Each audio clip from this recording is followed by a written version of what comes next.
Manever I say ma PENDREAM TV. PENDREAM TV there, I see them yopo. You are once again welcome to PENDREAM TV, the only channel that brings you the best and latest updates in politics. If you are new here, please don't forget to subscribe to the channel, hit the notification bell, like and also share to other members to watch as well. You can equally leave a comment at the comment section after watching or send us a voice note on our WhatsApp number, which is 0277128777. Please do subscribe for more videos. Like and also share to other friends of yours on other platforms that you belong to. Thank you. I want you to join me listening to a reaction from Edem Agbana on the economy and how he terms the minority reaction to it or to the budget. And this and many more he says, which I want you to join me listening to what is said into detail. Thank you. Budget has been read, and the budget was read this week. We have heard all kinds of interpretations and all kinds of reactions to the budget.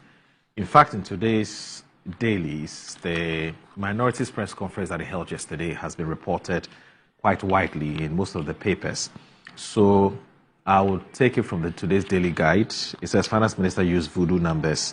That's according to the minority, and the story is on page 3 of the paper. And Kofi Edu from Parliament House reports that the minority in Parliament has accused the government of employing questionable fiscal calculations to paint a dark picture of the economy and discredit the previous administration. According to them, the recent budget presentation by the Finance Minister, Dr. Kezelato Forsen, has included 49.2 billion in unreleased claims without proper verification or auditing.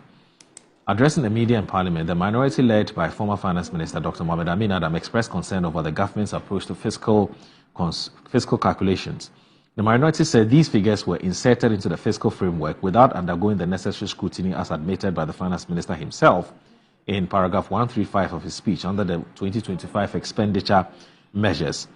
While we do not doubt the possibility of accumulating some arrears between end 2022 and end 2024, given our own peculiar liquidity constraints, including outstanding expenditure claims gathered from MDAs, we are very surprised that this was done without first undertaking the correct verification or audit of the numbers, the minority stated. They argued that the move distorts the actual fiscal performance of the government, creating a misleading impression that the end-time 49.2 billion expenditure claims were generated solely in 2024. Dr. Adam asserted that this inclusion is not just a erroneous addition of expenditures alien to the fiscal framework, but also a demonstration of a lack of understanding of the mechanics. Now, this is what he means by the fiscal framework distortions. The minority further explained that the fiscal framework is centered on central government operations, and any unverified claims could introduce elements of general government accounting which distorts accurate fiscal reporting. A classic example is the Controller and Accountant General's final accounts, which serve as one of the sources of information for fiscal framework, but are based on general government accounting. If you take the information from its face value and plug into the fiscal framework, you will be reporting on two very distinct items. What we usually do is work through the numbers and pick the central government expenditure only. Now, it says this can only be done through verifications and auditing, the minority emphasized. They also criticized the Finance Minister for presenting a budget that relies on unverified claims to determine the country's fiscal deficits and primary deficits on a commitment basis. They state that it was irresponsible for the minister to use unaudited figures to justify economic challenges. And it talks about compliance with IMF standards. The minority also raised alarm about the implications of these fiscal miscalculations on Ghana's compliance with the ongoing International Monetary Fund program. They cited the IMF technical memorandum, which explicitly defines how to derive the primary balance, emphasizing that the government inclusion of unreleased claims does not align with this methodology. What the government has put together as unreleased claims of 49.2 billion cannot fit into the definition because they are not reported in the gift mix. Now, this is just one aspect of the press conference that was held yesterday. So we'll look at it and then there are other aspects. But this 49.2 billion unreleased claims, I mean, you've been on this matter for the whole of this, the entirety of this week. Explain to us exactly what your problem with this particular matter is. Before we go ahead to look at your issue with lean government and lean expenditure, that which is the second part of our conversation. What exactly is the problem with this unreleased? Edem, you promised to run a lean government. What has happened? Yes, I think that it's right for me to use your platform to congratulate the finance minister for giving us an excellent budget, delivering a budget that gives hope, a budget that addresses the fundamental issues with our economy, and a budget that emphasizes on fiscal discipline, because the fiscal indiscipline accounts for the debt, the ballooning debts, and the challenges that we are confronted with today. In the last 8 years, we saw how government under Nana Addo Dankwa Akufo-Addo and his appointees never prioritized the needs of Ghanaians in their budgets.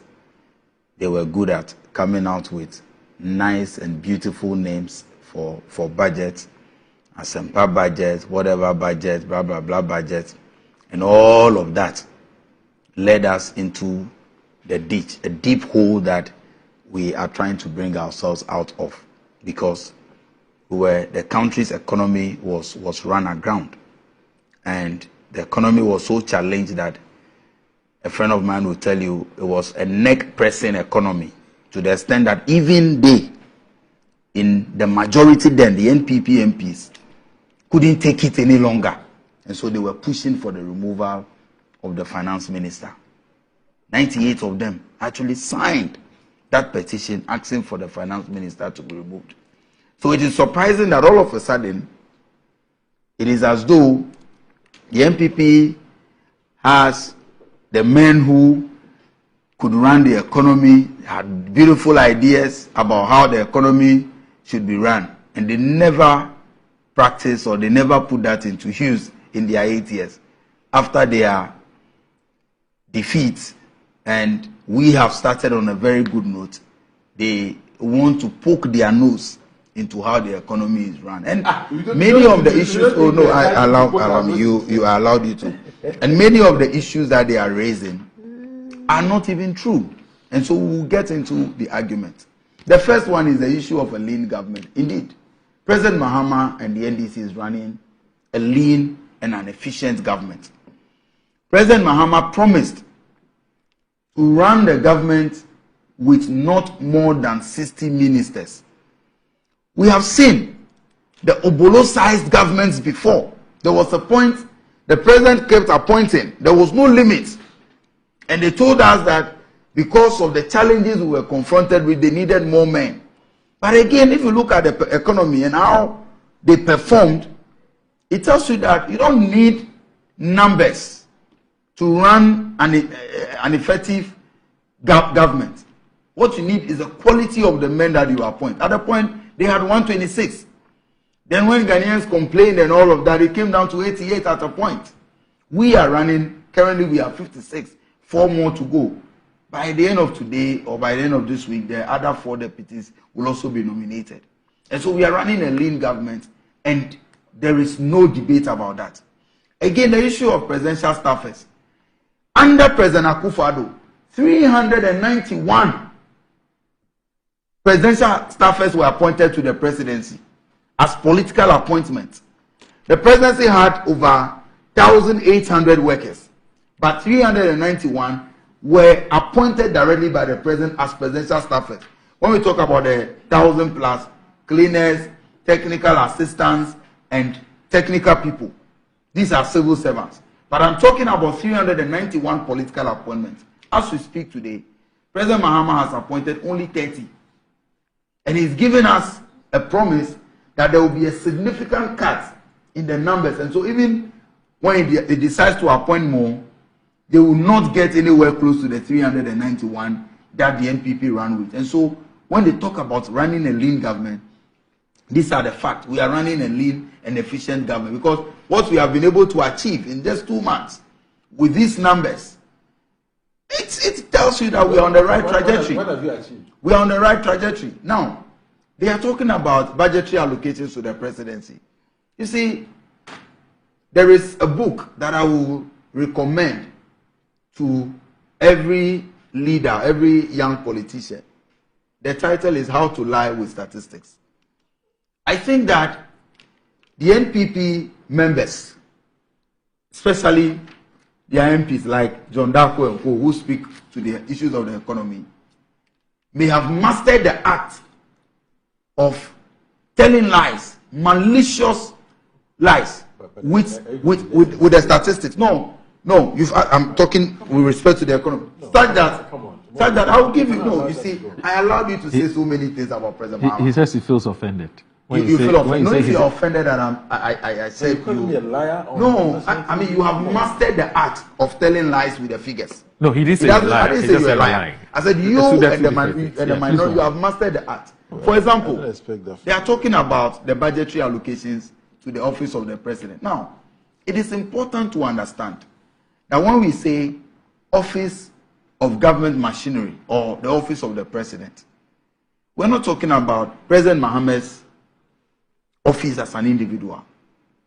This budgetary allocation we're talking about includes all the agencies that were under the ministries that have been scrapped.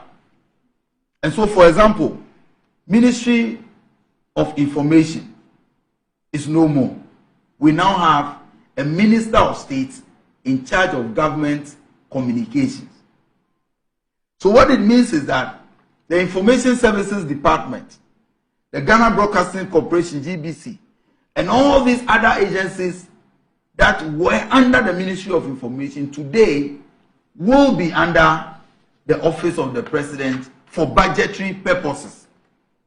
And so it is important for you to look at the budget from that angle.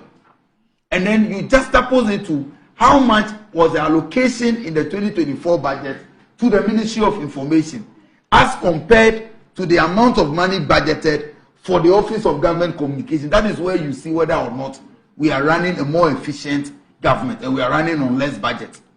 So when you put all these numbers together and you create the impression as though the presidency is the one receiving, or the office of the president alone is receiving all that amount, you may be, telling lies with the figures or trying to maliciously interpret the figures.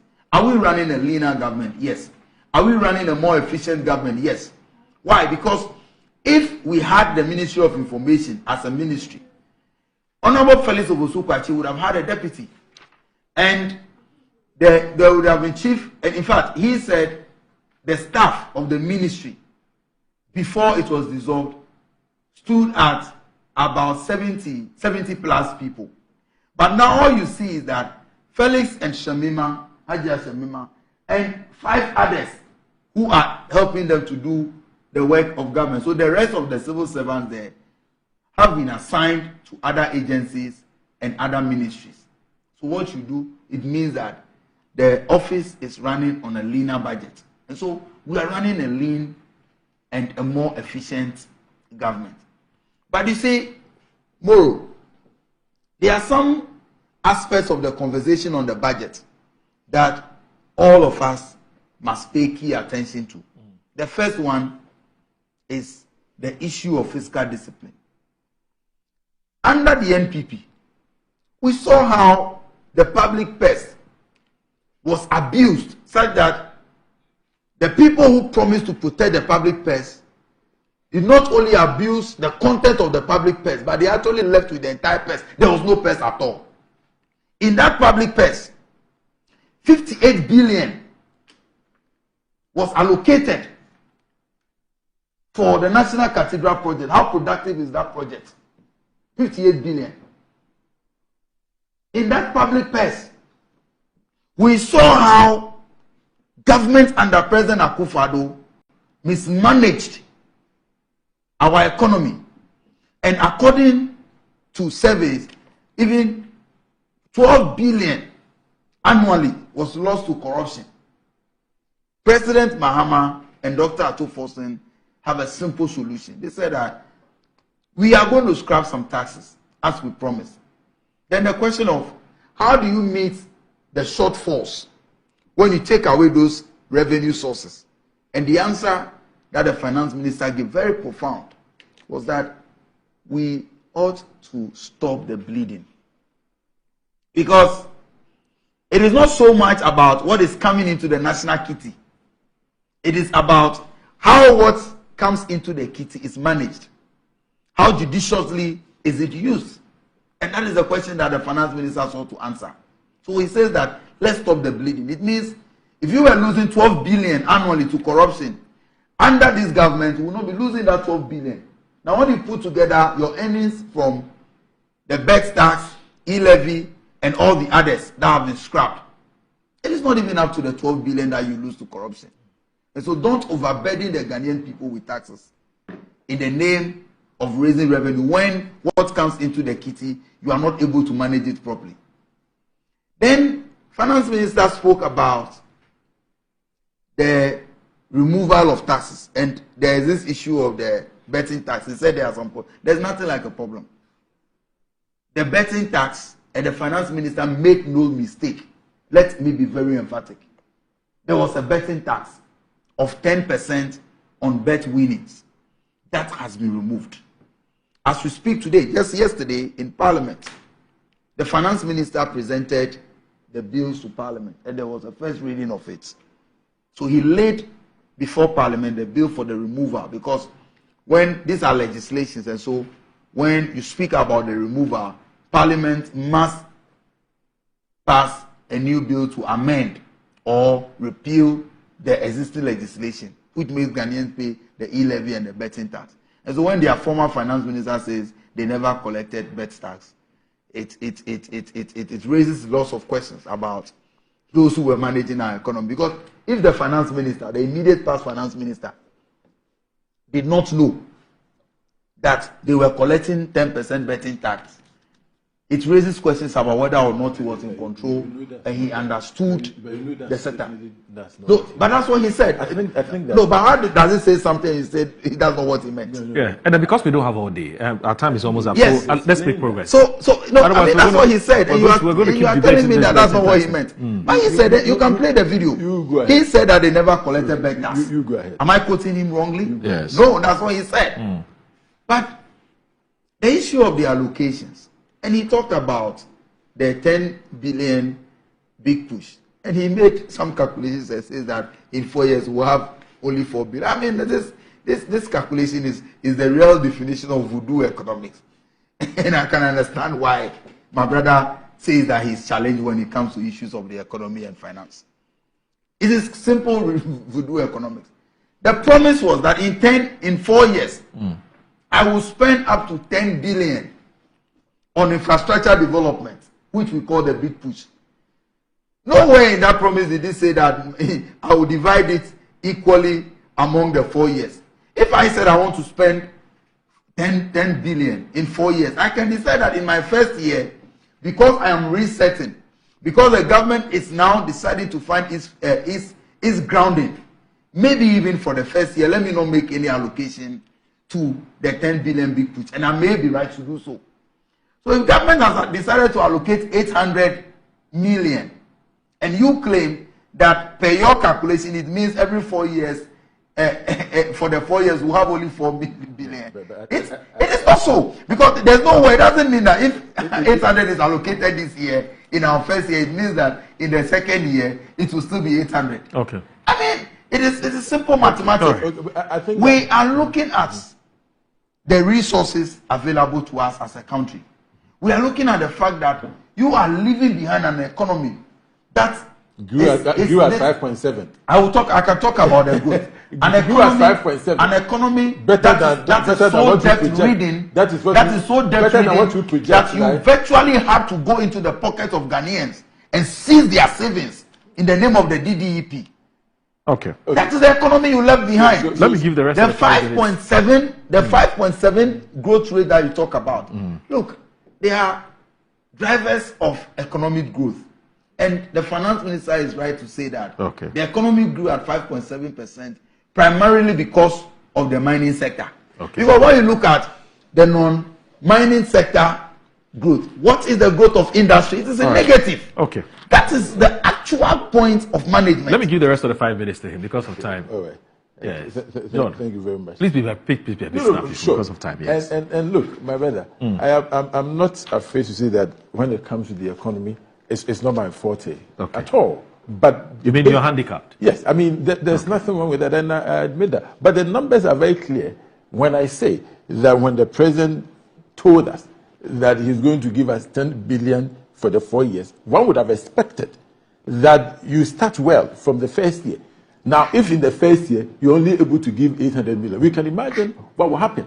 And I rounded it. No, wait. I rounded it up by saying that even if he's supposed to give 1 billion in a year, in 4 years, it's going to be 4 billion. Now, we live to see. I am saying that this budget, okay, is a 1 year budget, and you have told us in this budget that you have a 10 billion push agenda, $10 billion push agenda.